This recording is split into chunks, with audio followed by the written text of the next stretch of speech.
Okay, sorry guys, my phone cut out on me for some reason right in the middle of that.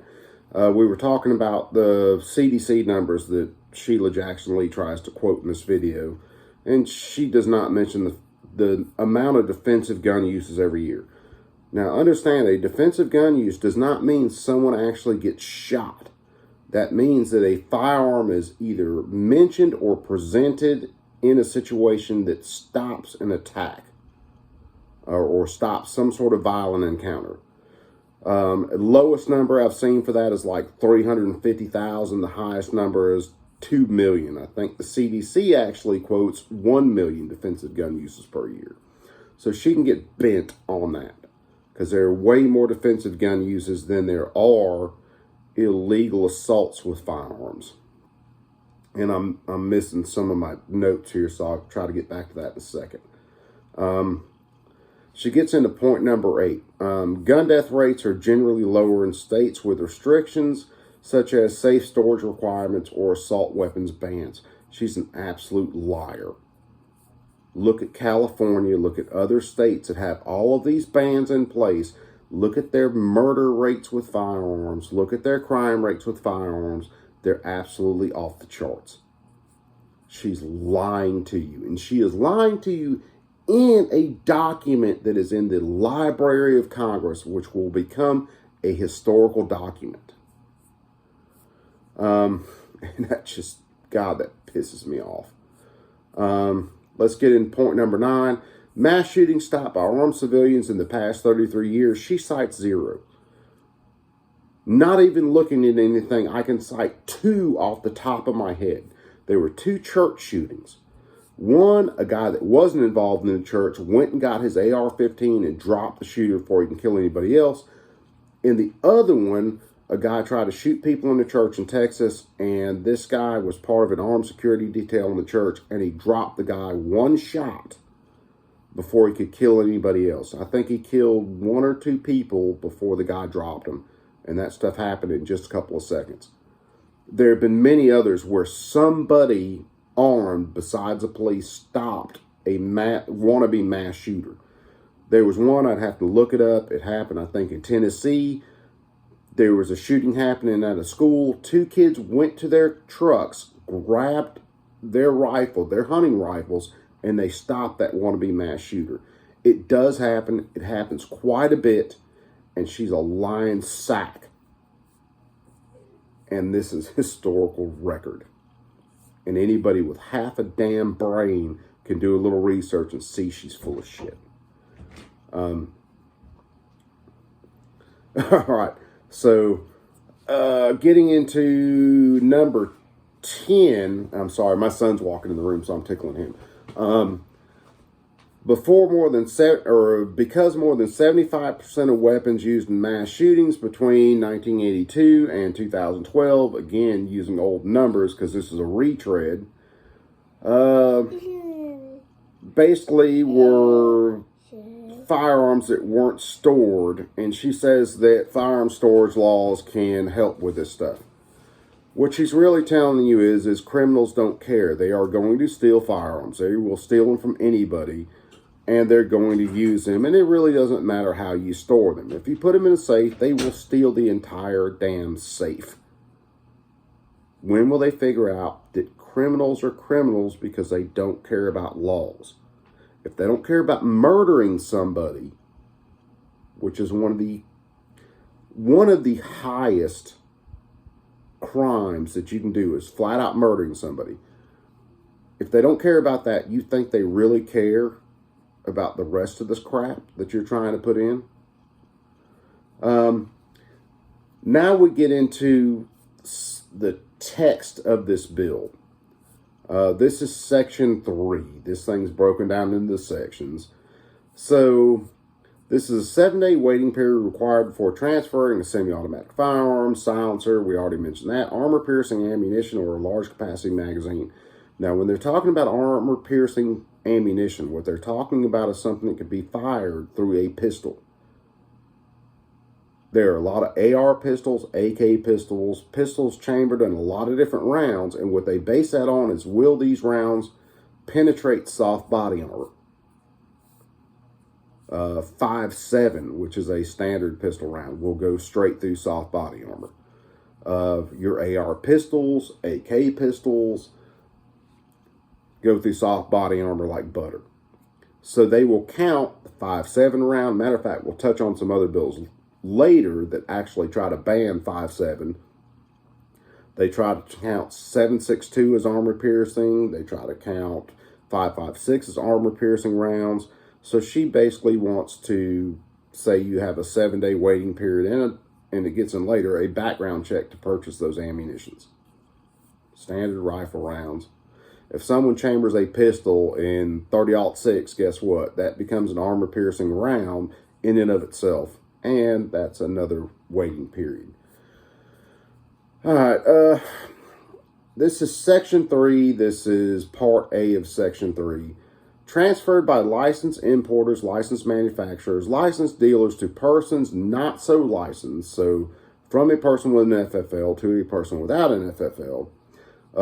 She goes into Section 922 of Title 18. Again, we're getting into United States Criminal Code. Is amended by, and I put this in this document, and I'm getting pissed with this bill, so we're going to scoot through some of it.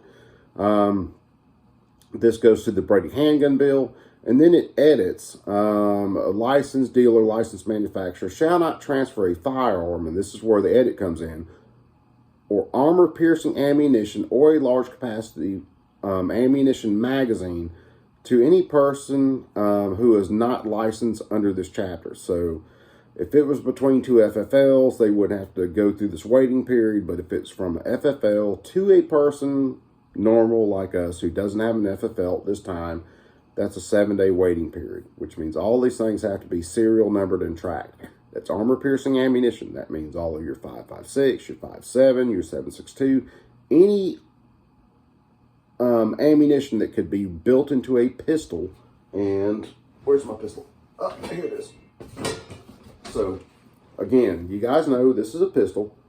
So if it can go in that, that is considered an armor-piercing round. So anything that's been chambered in a pistol is an armor-piercing round. And all an armor-piercing round has to do is go through soft body armor. Yeah, and it starts getting even crazier. Let's see. This is before the completion. This is went through part 1. This is basically part 1A of this bill. Before the completion of the transfer, the licensee has to contact the NICS system, do the whole background check.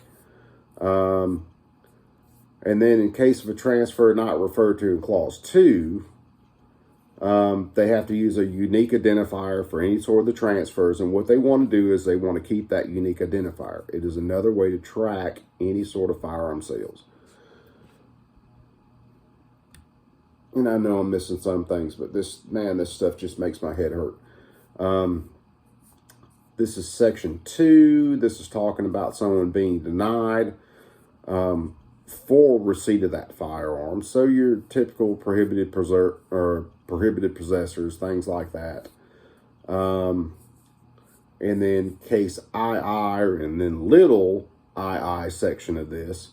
In the case for transfer of a semi-automatic firearm, silencer, armor-piercing ammunition, or large-capacity magazine, 7 business days, meaning a day on which the state is open, have elapsed since the licensee contacted the system. So 7 days from when they contacted the NICS system. And the system has notified the licensee that the recipient of the firearm or ammunition involved by such person would violate sections G or N of the 923 of this, with the penalties or the crimes. And then she goes through part A of that by inserting armor-piercing ammunition. Good Lord, this woman's an absolute moron. All right, that goes through the 3 business days in case of a transfer of a semi-automatic firearm. Like, someone couldn't kill someone with a revolver, by the way. That's never happened in history. Never happened with a bolt action. Some guy never sat on top of a bell tower and shot people. It's freaking insane, man. let's see. We skipped through a couple things, and she's still sitting here basically editing the actual code itself. And I'm trying to catch up, and I should go back to my notes, but God, this just pisses me off. Let's see. The licensee transfers a firearm, armor-piercing ammunition, large capacity ammunition magazine to such person. The licensee shall include the record of the transfer, the unique identification number provided by the system with respect to the transfer. So again, that's more registration. Anything you do, you will have a unique identification number. The government's going to log it, and they're going to log all your information and what the transfer was, which is completely illegal. Then she gets into Section 5 of the code. If a licensee knowingly transfers a firearm, this is where she gets into the edit, because it already says firearm in the code, armor-piercing ammunition or large-capacity magazine to such a person knowingly fails to comply with paragraph 1, which is the NICS background check and all that stuff, well, that person's going to prison. Let's get down in this a little bit more, because they do mention the actual penalties for it. For failure to prevent the sale or transfer of a firearm, and edit again, armor-piercing ammunition or large-capacity magazine to a person whose receipt or possession of a firearm is unlawful in this section, which she adds to it. The transfer between persons who are not licensed importers, licensed manufacturers, or licensed dealers. Let me see. They get into the Prohibition 922, which is a prohibition. She actually adds in a full section of law here, which is Section AA, which this chick desperately needs. It shall be unlawful for a person who is not a licensed importer, licensed manufacturer, or licensed dealer, here's where we get into the fun part, in or affecting interstate or foreign commerce. That's the commerce clause, again, to prop up a gun law. To transfer to another person not so licensed a semi-automatic firearm, silencer, armor-piercing ammunition, large capacity magazine, unless at least 7 days, meaning a day in which the states are open, have elapsed since the transferee most recently offered or agreed to acquire the semi-automatic firearm, silencer, ammunition, magazine, as the case may be, from the transferee. So it's completely unlawful for them to do the transfer unless I go through the NICS background check, and then I wait 7 days before I can take possession of the item. So we get into penalties here. This is Section 924, United States Code, 18 United States Code, Chapter 44, Section 924, A5 is where she goes into the edit here.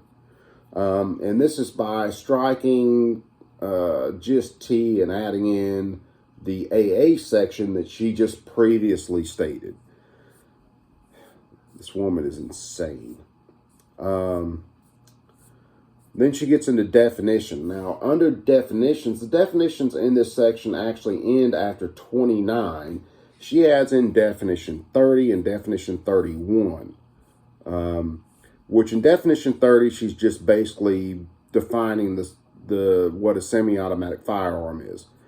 Definition 31, she defines what a large capacity magazine is, and it's over 10 rounds, just like a lot of other places.